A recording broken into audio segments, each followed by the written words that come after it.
Welcome students, myself Professor Ravinder Jain and you are watching my lecture on detectors part 2.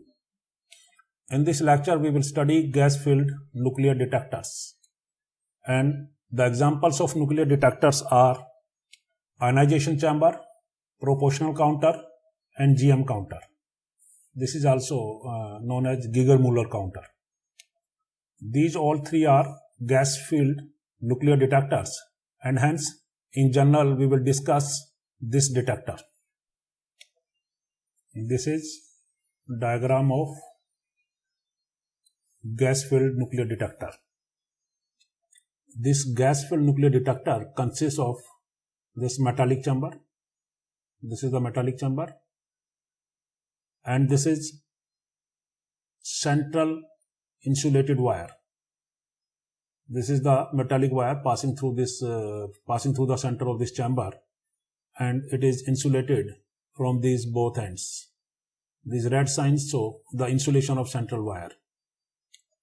Negative voltage. This is the negative voltage which is applied to metallic chamber. This metallic chamber. And the positive voltage is applied to the central wire through this external resistance R. Metallic chamber will act as cathode. It is connected to negative voltage and this central wire will act as anode as it is connected to positive voltage. This C note is the capacitance of this chamber and central wire system. This chamber and central wire system has internal capacitance which is here written as C note. This dotted sign shows that this is not the capacitance connected externally. This is the internal capacitance of the system. Gas is filled in this chamber. When alpha particles or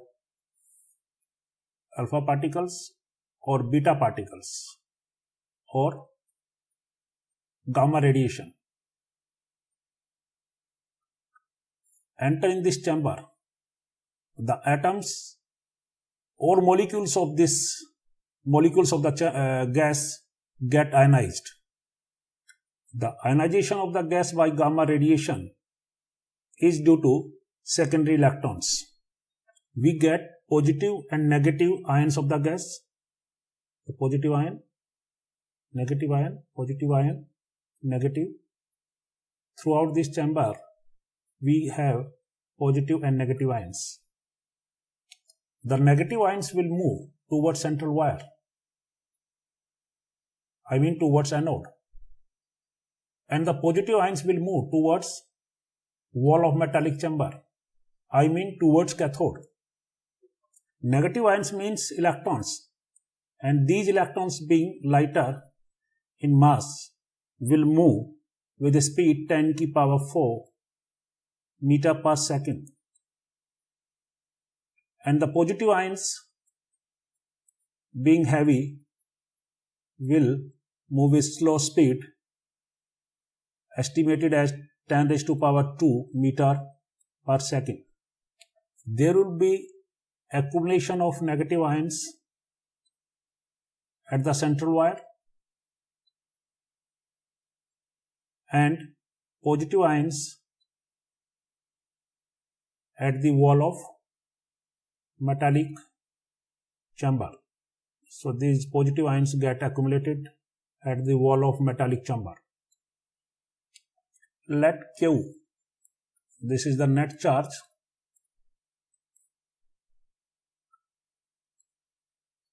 across the two electrodes.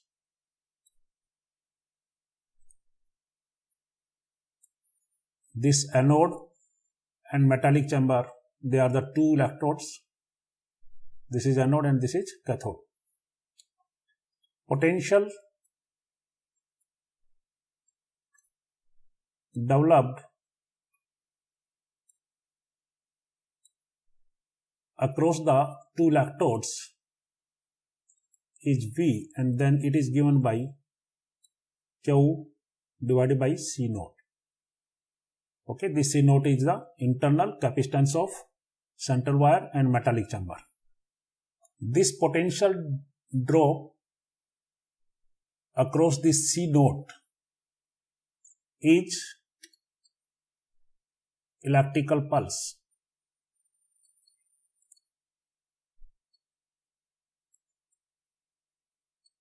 This Q by C node, this is electrical pulse which is developed across the C node, and it is taken as an output pulse across the resistance R.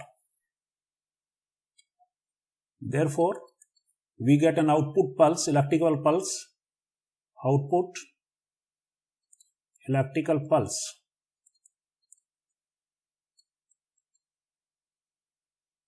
which we get here, and that will be equal to Q by C node. And this output pulse is given to the counting system after pre-amplifying it. The height of output electrical pulse, the height of output electrical pulse depends on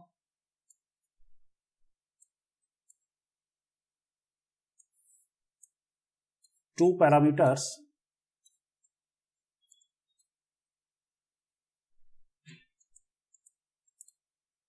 One is ionization caused by nuclear radiation.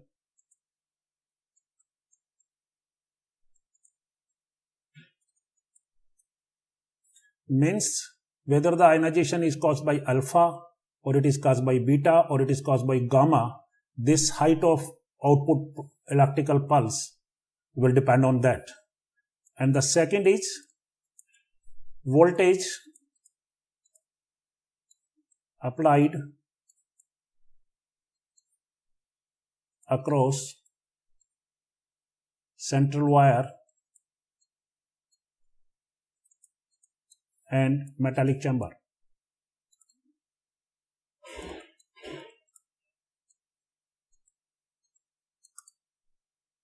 Height of electrical pulse means the magnitude of potential developed across the capacitor C node. Now we will discuss the dependency of electrical pulse on these two factors by experimental setup and the graphical study. Along x-axis we have taken applied voltage V, and along y-axis there is number of ions collected by the two electrodes, anode and cathode. We have plotted two curves, this one is A, and the another one is, this curve is B. The graphical study is divided in 6 parts. This is first region 1, this is second, this is third, this is fourth, this is fifth, and this is the region 6. These two curves, one is this one and another is this one, are for two different particles. One is of high ionization power. As the number of ions collected for A is more than B, so the ionization power of particle A is more than ionization power of B. I mean, this A may be an alpha particle and this B may be a beta particle. As I presume that A is our alpha particle of higher ionization and B is our beta particle of smaller ionization. Let initially A is producing 10 ions per second in metallic chamber and B is producing 6 ions per second in the same metallic chamber. As in the beginning, the applied voltage is small. Out of 10, let only 5 ions are able to reach the respective electrode for A, and 3 ions of B are able to reach the respective electrode. at low voltage, there is possibility of recombination of positive and negative ions also. These positive and negative ions may recombine. Therefore, less number of positive ions will reach the cathode and less number of negative ions will reach the anode at low voltage. Therefore, I have assumed that 5 of alpha ions are reaching their respective electrode and 3 of beta or B are reaching their respective electrode. As there is recombination of ions also, so this at low voltage, this region 1 is also called recombination region. This is also called recombination region. And as the voltage is increased, more and more number of ions will reach the respective electrodes. Therefore, the number of ions collected by the electrodes will increase. You can see there is an increase in B and there is increase in A, both. Region 1 is recombination region in which number of ions collected versus applied voltage, the curve rises. The curve is rising.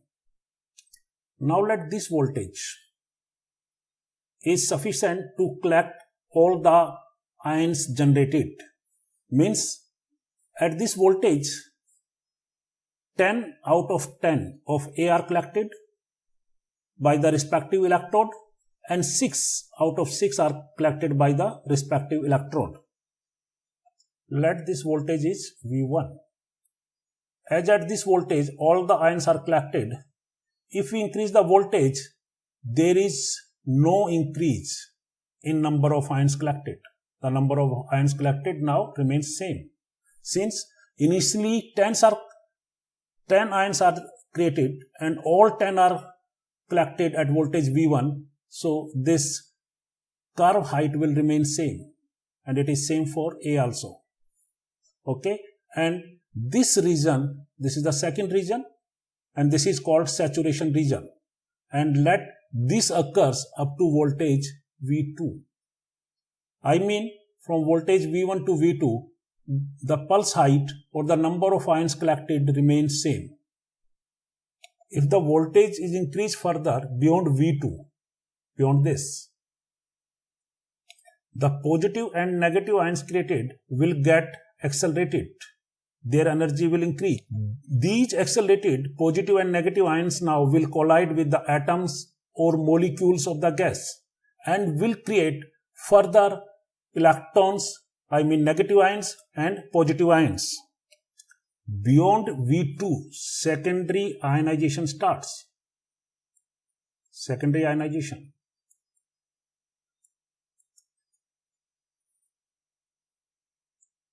It means this number of primary ionization will go on increase.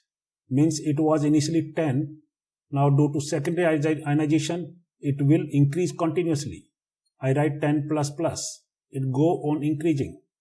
Okay, and this number also for B go on increasing. It be 6 plus plus. As the voltage increase further, this secondary ionization increases and the secondary ions now may create further ionization and now multiplication of ions, which is called avalanche.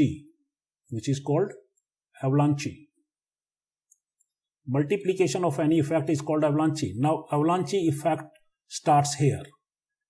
Means we get now ions by the initial ionization as well as by secondary ionization.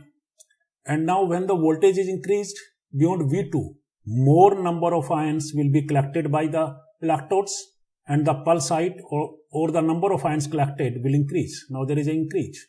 As the voltage is increasing, the number of ions collected are increasing. As the number of secondary ions is directly proportional to initial ionization.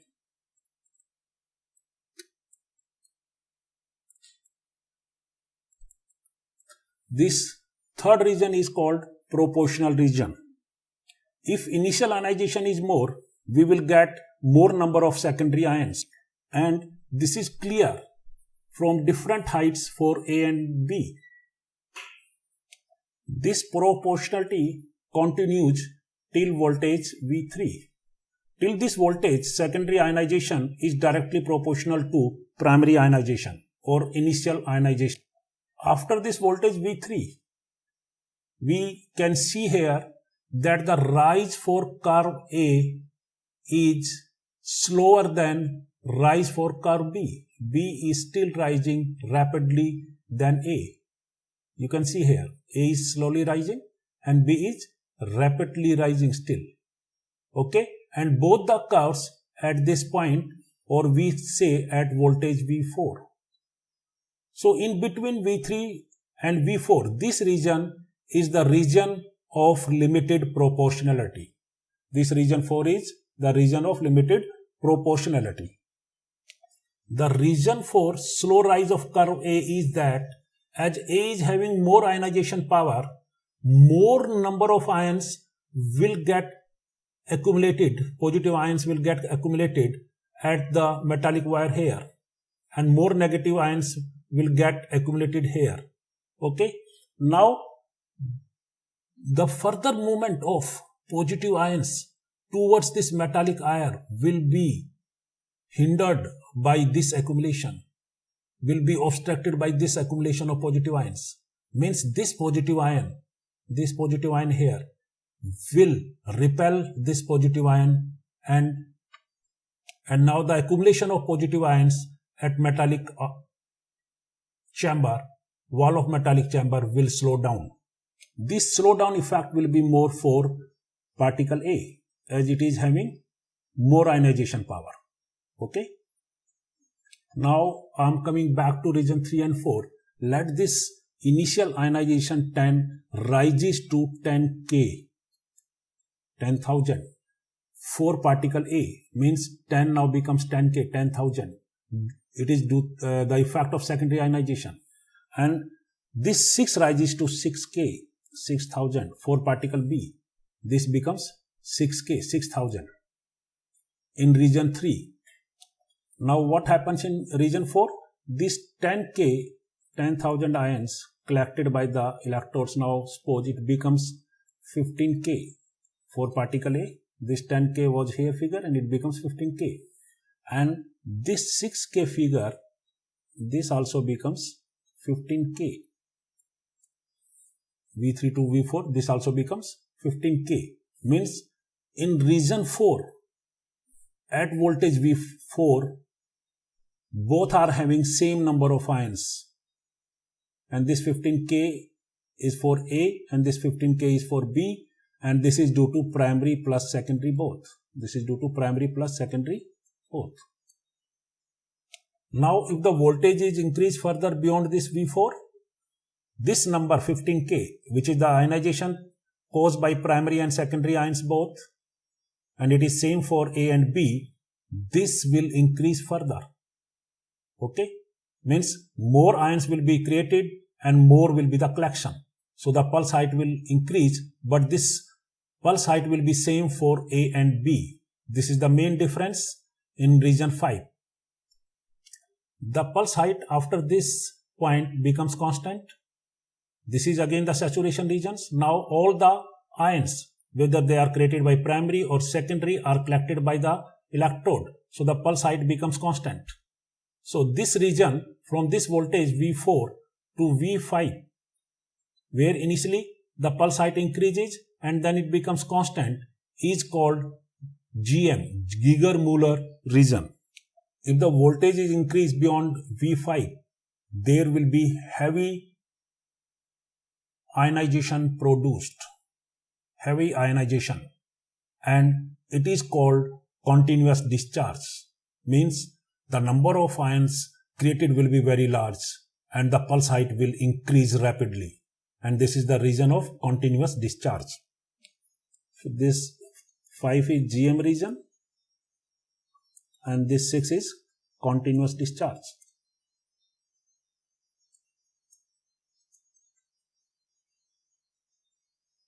Therefore, the region 1 is recombination region, in which there is recombination of positive and negative ions and the pulse height rises.